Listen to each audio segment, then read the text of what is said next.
ಮಣಿಕರ್ಣಿಕಾ ಘಾಟ್ನಲ್ಲಿ ರಕ್ತ ಹರಿತಿತ್ತು. ಕೃಷ್ಣ ಸತ್ಯ ಏನು ಅಂತ ಎಲ್ರಿಗೂ ತೋರಿಸಿ ಇನ್ನೂ ಸಹಿಸ್ಕೊಳ್ಳಲ್ಲ ಅಂದ್ಲು. ನಟ್ಕಟನ ಆತ್ಮಕ್ಕೆ ಶಾಂತಿ ಸಿಗತ್ತೆ ಅನ್ನೋ ಸಂದೇಶ ಸಾರಿದ್ಲು. ಚಂದನದಿಂದ ಶಾಪ ಮುರಿದು ಜೀವನದ ದೀಪ ಹಚ್ಚಿದ್ಲು. ನೀರಿನ ಹರಿವಿನಲ್ಲಿ ಭಯ ತುಂಬಿತ್ತು. ಕೃಷ್ಣ ಕಣ್ಣಿನಲ್ಲಿ ಶಕ್ತಿ ತುಂಬಿತ್ತು. ಇವತ್ತು ಮಣಿಕರ್ಣಿಕಾ ಘಾಟ್ನಲ್ಲಿ ಹಳ್ಳಿಯ ಮಹಾಪೂಜೆಯ ಮೊದಲನೇ ದಿನ. ಹಳ್ಳಿಯವರೆಲ್ಲ ಅಲ್ಲಿ ಸೇರಿ ಪೂಜೆ ಮಾಡ್ತಾ ಇದ್ರು. ಅವರೆಲ್ಲ ನದಿಲಿ ದೀಪ ಹಚ್ಚಿ ಒಳ್ಳೇದಾಗ್ಲಿ ಅಂತ ಪ್ರಾರ್ಥನೆ ಮಾಡ್ತಾ ಇದ್ರು. ಆಗಲೇ ನಮಗೆ ಈ ಕಥೆಯ ನಾಯಕಿ ಕೃಷ್ಣ ಕಾಣಿಸ್ತಾಳೆ. ಕೃಷ್ಣ ಕುಮಾರ ವಂಶದ ಏಕಮಾತ್ರ ಸಂತಾನವಾಗಿದ್ಲು. ಈ ವಂಶದವರು ಸಮರ್ಪಣೆಗಾಗಿ ಪ್ರಸಿದ್ಧರಾಗಿದ್ರು. ಅದರಲ್ಲೂ ರತ್ನೇಶ್ವರ ಮಹಾದೇವ ಮಂದಿರಕ್ಕೆ ಭಕ್ತರಾಗಿದ್ರು. ಕೃಷ್ಣ ಈ ವಂಶದ ಕೊನೆಯ ಸಂತಾನವಾಗಿದ್ಲು. ಅವಳ ಅಣ್ಣ ಒಂದು ಕಾರ್ ಆಕ್ಸಿಡೆಂಟ್ನಲ್ಲಿ ತನ್ನ ತಂದೆ ತಾಯಿ ಜೊತೆ ದೈವಾಧೀನವಾಗಿದ್ದ.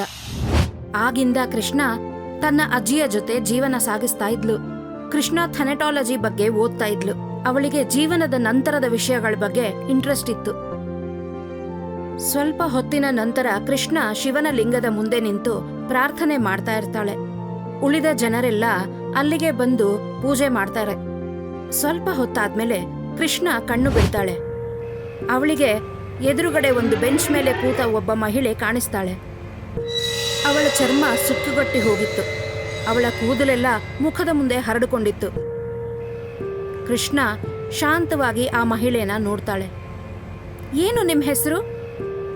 ನನ್ನ ಹೆಸರು ನಂದಿನಿ ಅಂತ. ಇಲ್ಲಿಗೆ ಯಾಕೆ ಬಂದಿದ್ದೀರಾ?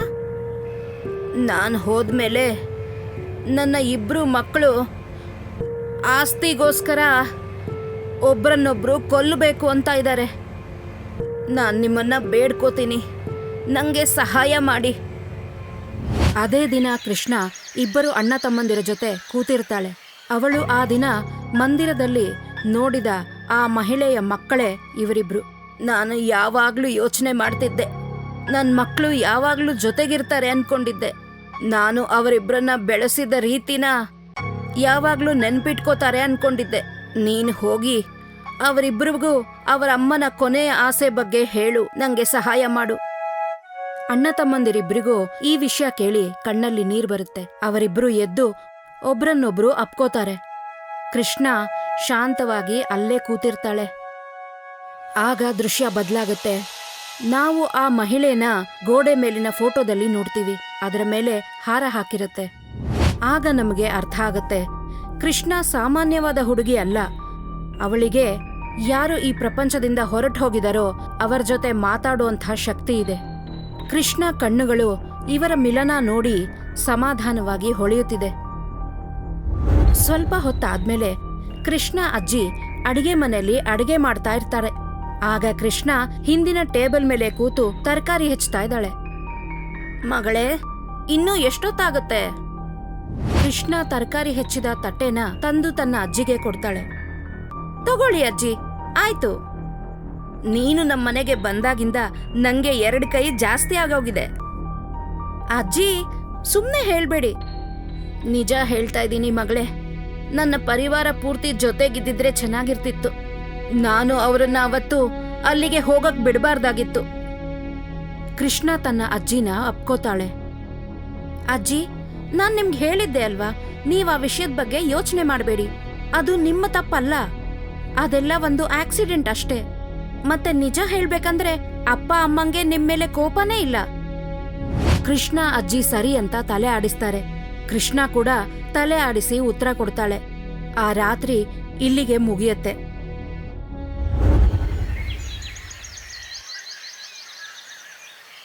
ಮಾರನೇ ದಿನ ಕೃಷ್ಣ ದೇವಸ್ಥಾನಕ್ಕೆ ಬರ್ತಾಳೆ.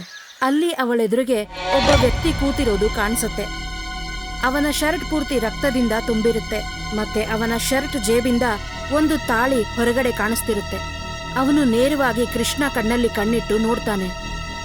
ಕೃಷ್ಣ ಅಲ್ಲೇ ನಿಂತು ಬಿಡ್ತಾಳೆ. ಅವನನ್ನೇ ನೋಡ್ತಾಳೆ. ಅವಳು ಮೊದಲನೇ ಸಲ ಮೃತದೇಹನ ನೋಡಿ ಅಸಹಜವಾಗಿ ಫೀಲ್ ಮಾಡ್ತಾಳೆ. ಅವಳು ಮತ್ತೆ ಶಿವನ ಮೂರ್ತಿ ಹತ್ರ ಹೋಗ್ತಾಳೆ. ಅವಳು ತಿರುಗಿ ನೋಡಿದ ತಕ್ಷಣ ಅದೇ ಮನುಷ್ಯ ಅವಳೆದುರಿಗೆ ನಿಂತಿರೋದು ಕಾಣಿಸುತ್ತೆ. ಈಗ ಯಾರು ಉಳಿಯೋದಿಲ್ಲ.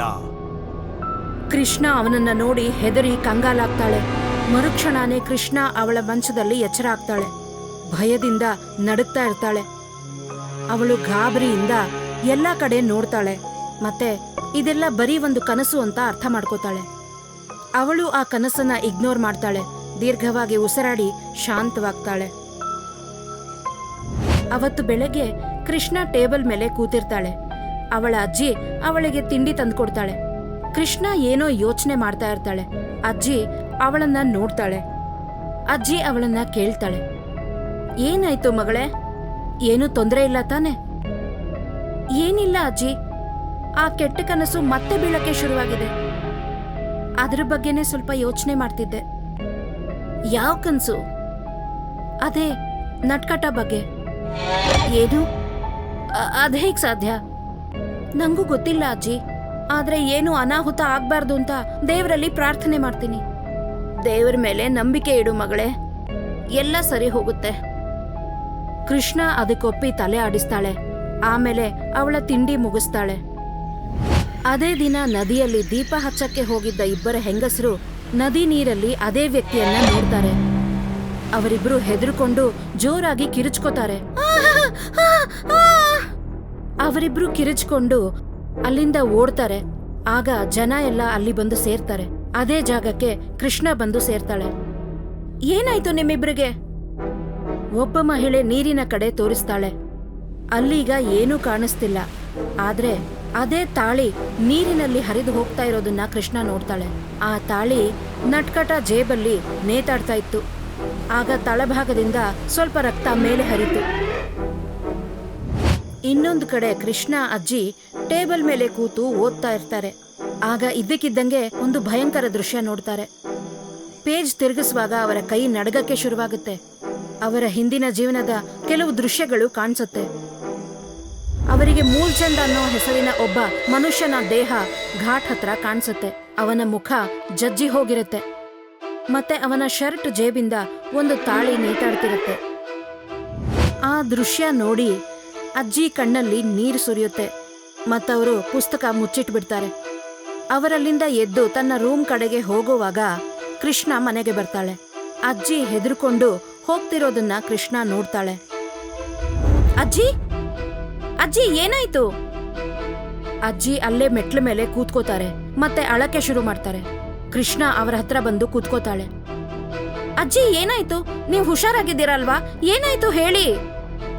ಮಗಳೇ, ನಮ್ಮ ಈ ಹಳ್ಳಿಗೆ ಒಂದು ದೊಡ್ಡ ಶಾಪ ಇದೆ. ಆ ಶಾಪ ಬಲವಂತ ಕಾರಣದಿಂದ ಬಂದಿದೆ. ಅಪ್ಪನ ಕಾರಣದಿಂದನಾ? ಮತ್ತೆ ಏನದು? ಆ ಶಾಪನೇ ನಿನ್ನ ಪರಿವಾರ ಪೂರ್ತಿ ನಾಶ ಮಾಡ್ಬಿಡ್ತು. ಮತ್ತೀಗ ಆ ಶಾಪ ನಿನ್ ಹಿಂದೆ ಬಿದ್ದಿದೆ. ಅಜ್ಜಿ, ನೀವು ನನಗೆ ಏನಾಗಿದೆ ಅಂತ ಸರಿಯಾಗಿ ಹೇಳಿ. ಅಜ್ಜಿ ಅವಳಿಗೆ ಬಲವಂತ್ ಇತಿಹಾಸದ ಬಗ್ಗೆ ಹೇಳಕ್ಕೆ ಶುರು ಮಾಡ್ತಾರೆ. ಬಲವಂತ್ ಯಾವತ್ತೂ ಯಾರಿಗೂ ಕೆಟ್ಟದ್ ಮಾಡಿರ್ಲಿಲ್ಲ. ಆದ್ರೆ ಒಂದೇ ಒಂದ್ಸಲ ಅವನು ದುಡ್ಡಿಗೋಸ್ಕರ ದಾರಿ ತಪ್ಪಿಬಿಟ್ಟ. ಪೂಜೆ ಸಂಪನ್ನವಾಯಿತು. ಈಗ ಆರ್ತಿ ನಿನ್ನವಳಾಗ್ತಾಳೆ. ಇದು ನಿಜಾನ ಪಂಡಿತ್ರೆ? ಹಾ, ಹೊರಡು. ಹೋಗಿ ಅವಳತ್ರ ನಿನ್ ಪ್ರೀತಿನ ವ್ಯಕ್ತಪಡಿಸು. ನಿನ್ನ ಕಾರ್ಯ ಖಂಡಿತ ನೆರವೇರುತ್ತೆ. ಪಂಡಿತ್ರೆ, ಇದಕ್ಕೋಸ್ಕರ ನಾನು ಯಾವಾಗ್ಲೂ ಆಭಾರಿಯಾಗಿರ್ತೀನಿ. ಅವನು ಮೂಲ್ಚಂದ್ ಅನ್ನೋ ಹೆಸರಿನ ಒಬ್ಬ ವ್ಯಕ್ತಿಗೋಸ್ಕರ ಆರತಿ ಅನ್ನೋ ಒಬ್ಬ ಹುಡುಗಿ ಮೇಲೆ ವಶೀಕರಣ ಮಾಡಿದ್ದ. ಆದ್ರೆ ಯಾಕೋ ಗೊತ್ತಿಲ್ಲ, ಅವತ್ತು ಅವನ ಪೂಜೆ ಕೆಲಸ ಮಾಡ್ಲಿಲ್ಲ. ಮತ್ತೆ ಮೂಲ್ಚಂದ್ ವಾಪಸ್ ಘಾಟ್ಗೆ ಬಂದಿದ್ದ.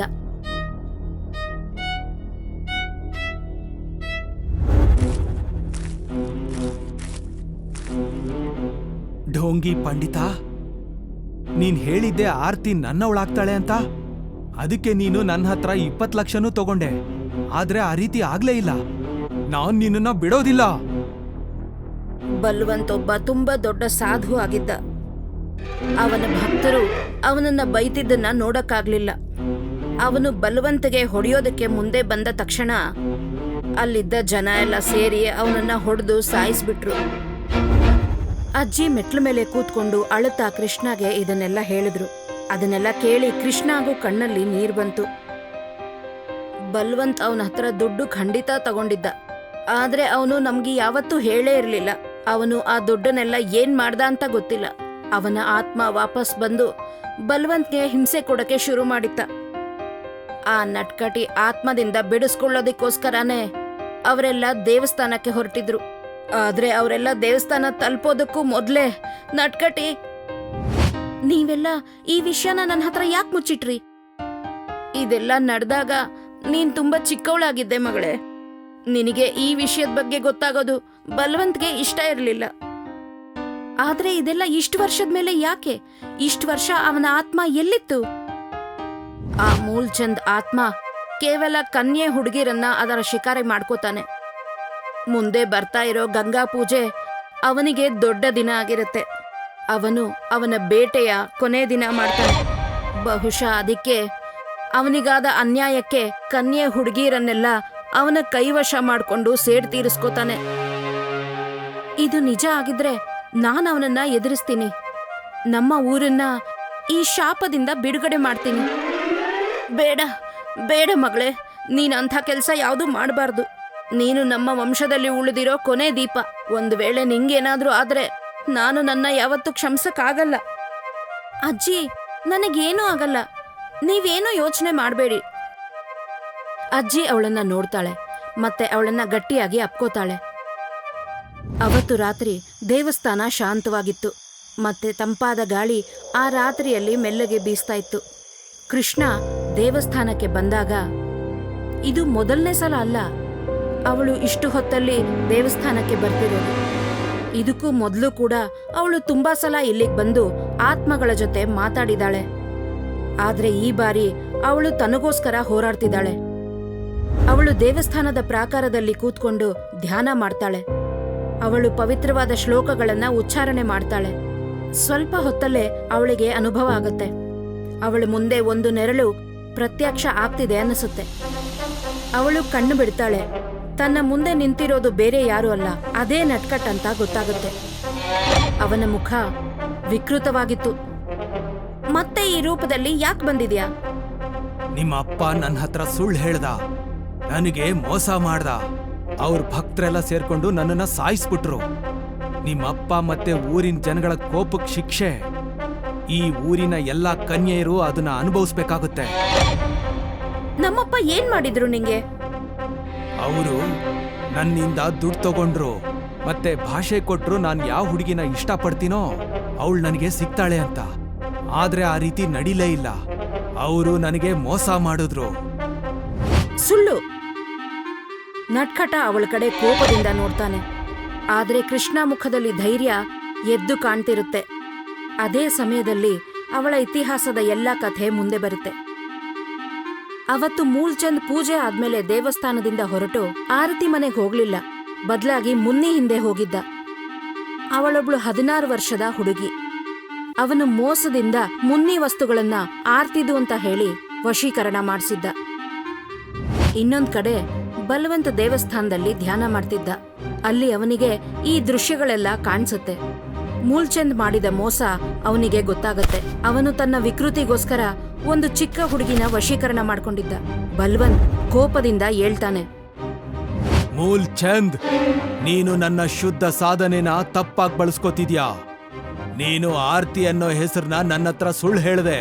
ನಾನು ನಿನ್ನ ಮಾತನ್ನ ನಂಬದೆ, ಯಾಕಂದ್ರೆ ನೀನು ಆ ವೇಶ್ಯೆಗೆ ಜೀವನ ಕೊಡ್ತಿದ್ಯಾ ಅಂತ. ಇದು ತುಂಬಾ ತಪ್ಪು. ಅದಕ್ಕೋಸ್ಕರ ದುಡ್ಡು ತಗೊಳ್ದೆ ಮತ್ತೆ ನಿಸ್ವಾರ್ಥವಾಗಿ ನಿನ್ನಿಂದಾಗಿ ಅವಳ ಮೇಲೆ ವಶೀಕರಣ ಮಾಡ್ದೆ. ನೀನು ನಿನ್ನ ಇಚ್ಛೆಗೋಸ್ಕರ ನನ್ನ ಶಕ್ತಿಗಳನ್ನ ದುರುದ್ದೇಶಕ್ಕೆ ಬಳಸ್ಕೊಂಡೆ. ಅದು ಒಂದು ಅಪ್ರಾಪ್ತ ಬಾಲಕಿಗ್ ಮೇಲೆ. ನಾನಿದನ್ನ ನಡೆಯೋಕ್ ಬಿಡೋದಿಲ್ಲ. ಬಲ್ವಂತ್ ದೇವಸ್ಥಾನದ ಕಂಬಕ್ಕೆ ಕಟ್ಟಿದ್ದ ರಕ್ಷೆಯ ದಾರಾನ ಹರಿದಾಕ್ತಾನೆ. ಅದನ್ನ ಅವನು ವಶೀಕರಣಕ್ಕೋಸ್ಕರನೇ ಕಟ್ಟಿದ್ದ. ಮೂಲ್ಚಂದ್ ಏನ್ ಮಾಡಿದ್ದ ಅಂತ ಬಲ್ವಂತ್ ಎಲ್ಲಾರ್ಗೂ ಹೇಳ್ತಾನೆ. ಅದರ ಪರಿಣಾಮ ಮೂಲ್ಚಂದ್ನ ಜನ ಎಲ್ಲ ಸೇರಿ ಹೊಡೆದು ಸಾಯಿಸ್ತಾರೆ. ಅವನು ಕೋಪದಿಂದ ಘಾಟ್ ಹತ್ರ ಬಂದಾಗ, ಜನಗಳ ಕೈಯಿಂದ ಅವನ ಸಾವು ಸಂಭವಿಸಿದಾಗ ಬಲವಂತ್ ಅವನ ಆತ್ಮನ ಒಂದು ಚಂದನದ ಕಡ್ಡಿ ಒಳಗೆ ಬಂಧಿಸಿಬಿಟ್ಟಿದ್ದ. ಈಗ ಕೃಷ್ಣಗೆ ಎಲ್ಲ ಸತ್ಯ ಗೊತ್ತಿದೆ ಅಂತ ಮೂಲ್ಚಂದ್ಗೆ ಅರ್ಥ ಆಗತ್ತೆ. ಮತ್ತೆ ಮೂಲ್ಚಂದ್ ಕೋಪದಿಂದ ಅವಳನ್ನ ನೋಡ್ತಾ ಇರ್ತಾನೆ. ಹಾಗಾದ್ರೆ ಇದು ನಿನ್ನ ಸತ್ಯಕಥೆ? ಇದೆಲ್ಲ ನಿನಗೆ ಹೇಗ್ ಗೊತ್ತಾಯ್ತು? ಕೃಷ್ಣ ತನ್ನ ಎಡಭಾಗಕ್ಕೆ ತಿರುಗಿ ನೋಡಿದಾಗ ಅಲ್ಲೊಂದು ಆತ್ಮ ಇರೋದು ಕಾಣಿಸುತ್ತೆ. ಇವಳು ಅದೇ ಮಹಿಳೆ. ಅವಳ ಜಗಳ ಆಡ್ತಿದ್ದ ಮಕ್ಕಳ ಹತ್ತಿರ ಅವಳ ಸಂದೇಶನ ಕೃಷ್ಣನೇ ತಲುಪಿಸಿರ್ತಾಳೆ. ಮೂಲ್ಚಂದ್ ತನ್ನ ದುಷ್ಕರ್ಮಗಳ ಬಗ್ಗೆ ಹೇಳಿದ್ದ ಮಹಿಳೆಯರಲ್ಲಿ ಈ ಅಜ್ಜಿನೂ ಕೂಡ ಒಬ್ಬಳಾಗಿರ್ತಾಳೆ. ಮೂಲ್ಚಂದ್ ಕೋಪದಿಂದ ನಡುತ್ತಿದ್ದಾನೆ. ಅವನಿಗೆ ಅಲ್ಲಾಡಕ್ಕೂ ಆಗ್ತಿಲ್ಲ, ಏನೂ ಮಾಡಕ್ಕಾಗ್ತಿಲ್ಲ. ಯಾಕೆಂದ್ರೆ ಕೃಷ್ಣ ಪವಿತ್ರವಾದ ನೀರಿನ ಮಧ್ಯೆ ಕೂತಿರ್ತಾಳೆ. ನಿನಗೆ ನನ್ನ ಬಗ್ಗೆ ಎಲ್ಲ ಗೊತ್ತಾಗಿದೆ. ನನ್ಗೀಗ ನೀನೇನು ಮಾಡಕ್ಕಾಗಲ್ಲ. ನಾಳೆ ಹುಣ್ಣಿಮೆ ರಾತ್ರಿ ನೆನ್ಪಿಡ್ಕೋ, ನಾಳೆ ಊರಿನ ಎಲ್ಲಾ ಹುಡುಗಿರು ನನ್ನ ವಶದಲ್ಲಿರ್ತಾರೆ. ಆ ಕ್ಷಣ ಮೂಲ್ಚಂದ್ ಗಾಳಿಯಲ್ಲಿ ಮಾಯ ಆಗೋಗ್ತಾನೆ. ಕೃಷ್ಣ ಅಲ್ಲೇ ಕೂತ್ಕೊಂಡು ಚಿಂತೆ ಮಾಡ್ತಾ ಇರ್ತಾಳೆ. ಮಾರನೇ ದಿನ ಗಂಗೆ ಪೂಜೆಯ ರಾತ್ರಿ. ಘಾಟ್ ಪೂರ್ತಿ ದೀಪದ ಬೆಳಕಿನಿಂದ ಹೊಳಿತಿದೆ. ಎಷ್ಟೋ ಜನ ಮದುವೆಯಾಗದ ಹುಡುಗಿಯರು ಕೈಯಲ್ಲಿ ಆರತಿ ತಟ್ಟೆ ಹಿಡ್ಕೊಂಡಿರ್ತಾರೆ. ಅವರಲ್ಲಿ ಕೃಷ್ಣ ಕೂಡ ಇದ್ದಾಳೆ. ಅವಳು ಎಲ್ಲರಿಗಿಂತ ಮುಂದೆ ಹೋಗಿ ಜಾಗ ಹಿಡಿಯೋದಕ್ಕೆ ಪ್ರಯತ್ನ ಮಾಡ್ತಿರ್ತಾಳೆ. ಅಲ್ಲಿ ಎಲ್ಲಾದ್ರೂ ಏನು ತಪ್ಪಾಗಿಲ್ವಾ ಅಂತ ಅವಳು ನೋಡ್ತಿರ್ತಾಳೆ. ಪೂಜೆ ಗಲಾಟೆಯಲ್ಲಿ ಯಾರೂ ಅವಳನ್ನ ನೋಡ್ಲಿಲ್ಲ. ಆಗ ಅವಳಿಗೆ ದೂರದಲ್ಲೆಲ್ಲೋ ಮಹಿಳೆಯರು ಅಳೋ ಶಬ್ದ ಕೇಳಿಸ್ತಿರುತ್ತೆ. ಅವಳು ಆ ಕಡೆ ನೋಡ್ತಾಳೆ. ಆಗ ಅವಳಿಗೆ ಅರ್ಥ ಆಗುತ್ತೆ, ಒಬ್ಬ ಹುಡುಗಿ ಅವಳ ಸ್ನೇಹಿತೆಗೋಸ್ಕರ ಅಳ್ತಿದ್ದಾಳೆ. ಅವಳಿಗೆ ಜ್ಞಾನ ಇಲ್ಲ, ಆದ್ರೆ ಅವಳು ನದಿಯಲ್ಲಿ ಮುಳುಗಕ್ಕೆ ಹೋಗ್ತಾ ಇದ್ದಾಳೆ. ಕೃಷ್ಣ ತಕ್ಷಣ ಅವರ ಕಡೆ ಓಡ್ತಾಳೆ. ಅಳ್ತಾ ಇದ್ದ ಹುಡುಗಿನ ಸಮಾಧಾನ ಮಾಡ್ತಾಳೆ. ಜೊತೆಗೆ ಅವಳು ಜೋರಾಗಿ ಕೂಗ್ತಾಳೆ, ಯಾರು ನೀರಿನೊಳಗೆ ಹೋಗ್ಬಾರ್ದು. ಈ ನೀರಲ್ಲಿ ಆ ನಟ್ಕಟ ಆತ್ಮ ಇದೆ. ಅಲ್ಲಿದ್ದ ಎಲ್ಲಾ ಹುಡುಗಿಯರು ಅಲ್ಲೇ ನಿಂತು ಬಿಡ್ತಾರೆ. ಆಶ್ಚರ್ಯದಿಂದ ಕೃಷ್ಣನ ನೋಡ್ತಾ ಇರ್ತಾರೆ. ಅವರೆಲ್ಲ ಗಾಬರಿಯಿಂದ ಕೃಷ್ಣ ಸುತ್ತಮುತ್ತ ಬಂದು ನಿಂತ್ಕೋತಾರೆ. ಹೌದು, ನಟ್ಕಟ ಇವತ್ತು ಗಂಗೆ ಪೂಜೆ ಕಾರಣದಿಂದ ಊರಿನ ಎಲ್ಲ ಹುಡುಗಿಯರನ್ನ ಸಾಯಿಸ್ಬೇಕು ಅನ್ಕೊಂಡಿದ್ದಾನೆ. ಆದ್ರೆ ನೀವ್ಯಾರೂ ಹೆದರ್ಕೋಬೇಡಿ, ಈ ಶಾಪನ ಹೇಗೆ ಮುರಿಯೋದು ಅಂತ ನಂಗ್ ಗೊತ್ತಿದೆ. ಅಲ್ಲಿದ್ದ ಹುಡುಗಿಯರೆಲ್ಲ ಅವಳ ಮಾತು ಕೇಳಿದ ತಕ್ಷಣ ನದಿಯ ಅಲೆಗಳು ಮೆಟ್ಟಿಲವರೆಗೂ ಬರುತ್ತೆ. ಹುಡುಗಿಯರೆಲ್ಲ ಅಲ್ಲೇ ನಿಂತಿರ್ತಾರೆ. ನಿಧಾನವಾಗಿ ಎಲ್ಲ ಹುಡುಗಿಯರು ನಟ್ಕಟನ ಕೈವಶವಾಗ್ಬಿಡ್ತಾರೆ. ಅವರೆಲ್ಲ ನದಿ ಕಡೆ ಹೋಗೋಕೆ ಶುರು ಮಾಡ್ತಾರೆ. ಅದನ್ನೆಲ್ಲ ನೋಡಿ ಕೃಷ್ಣಗೆ ಭಯ ಆಗತ್ತೆ. ಯಾಕೆಂದ್ರೆ ಅವಳು ಕಣ್ಣು ಮುಂದೆನೆ ಇಷ್ಟು ಕೆಟ್ಟ ಘಟನೆ ನಡೀತಾ ಇದೆ. ಅದೇ ಸಮಯಕ್ಕೆ ಆ ನಟ್ಕಟ್ ನೀರಿನಿಂದ ಮೇಲೆ ಬರ್ತಿರೋದನ್ನ ಅವಳು ನೋಡ್ತಾಳೆ. ಈ ಕಡೆ ಎಲ್ಲ ಹುಡುಗಿಯರು ನಿಧಾನವಾಗಿ ನದಿ ಕಡೆ ಹೋಗ್ತಾ ಇದ್ದಾರೆ. ಮೂಲ್ಚಂದ್, ಇನ್ನು ಸಾಕು ನಿನ್ನಾಟ. ಅವಳ ಜೇಬಿಂದ ಅದೇ ಚಂದನದ ಕಡ್ಡಿನ ತೆಗಿತಾಳೆ. ನಟ್ಕಟ್ ಅದನ್ನ ನೋಡ್ತಾನೆ. ಆಗ ಅವನ ಮುಖದಲ್ಲಿ ಭಯ ಆವರಿಸುತ್ತೆ. ಇಲ್ಲ, ನೀನ್ ಹಾಗ್ ಮಾಡಕ್ಕಾಗಲ್ಲ. ನಾನ್ ಹೀಗೆ ಮಾಡಬಹುದು, ಮತ್ತೆ ನಾನ್ ಮಾಡೇ ಮಾಡ್ತೀನಿ. ನಿನ್ನ ಆತ್ಮನೇ ನಿನ್ನ ವಶದಲ್ಲಿಲ್ಲ, ಅದು ಈ ಚಂದನದ ವಶದಲ್ಲಿದೆ. ಮತ್ತೆ ನಾನಿದನ್ನ ಆ ಪವಿತ್ರತೆಯಿಂದಾನೇ ಇದನ್ನ ಮುರಿದು ಬಿಡ್ತೀನಿ. ಇಲ್ಲ. ಕೃಷ್ಣ ಆ ಚಂದನದ ಕಡ್ಡಿನ ಪವಿತ್ರ ಗಂಗೆಯಲ್ಲಿ ಹಾಕ್ಬಿಡ್ತಾಳೆ. ಆಗ ನಟ್ಕಟ ಜೋರಾಗಿ ಕಿರಿಚಿಕೊಳ್ಳಕ್ಕೆ ಶುರು ಮಾಡ್ತಾನೆ. ನಟ್ಕಟ ಗಾಳಿಯಲ್ಲಿ ಮಾಯ ಆಗ್ಬಿಡ್ತಾನೆ. ಅವನ ಶರೀರ ಪೂರ್ತಿ ಬೂದಿಯಾಗಿ ಹರಡ್ಕೊಳ್ಳುತ್ತೆ. ಆ ಚಂದನದ ಕಡ್ಡಿ ನೀರಲ್ಲಿ ಮುಳುಗಿದ ಹಾಗೆ. ಆ ಕ್ಷಣದಲ್ಲಿ ಎಲ್ಲ ಕಡೆ ಮೌನ ಆವರಿಸಿರುತ್ತೆ. ಸ್ವಲ್ಪ ಹೊತ್ತಲ್ಲೇ ನಟ್ಕಟ ಪೂರ್ತಿಯಾಗಿ ಮಾಯ ಆಗಿದ್ದಾನೆ. ಕೃಷ್ಣ ಎದ್ದು ಆ ದೃಶ್ಯ ನೋಡ್ತಾಳೆ. ಆಗಲೇ ಅರ್ಧ ನೀರಲ್ಲಿ ಮುಳುಗಿದ್ದ ಎಲ್ಲ ಹುಡುಗಿಯರು ಅಲ್ಲೇ ನಿಂತು ತಿರುಗಿ ಕೃಷ್ಣ ಕಡೆ ಆಶ್ಚರ್ಯದಿಂದ ನೋಡ್ತಾರೆ. ಕೃಷ್ಣ ಅವರನ್ನ ನೋಡಿ ಮುಗುಳ್ನಗುತ್ತಾ ತಲೆ ಆಡಿಸ್ತಾಳೆ. ಅವರೆಲ್ಲ ಸುರಕ್ಷಿತವಾಗಿದ್ದಾರೆ ಅಂತ ಹೇಳ್ತಾಳೆ.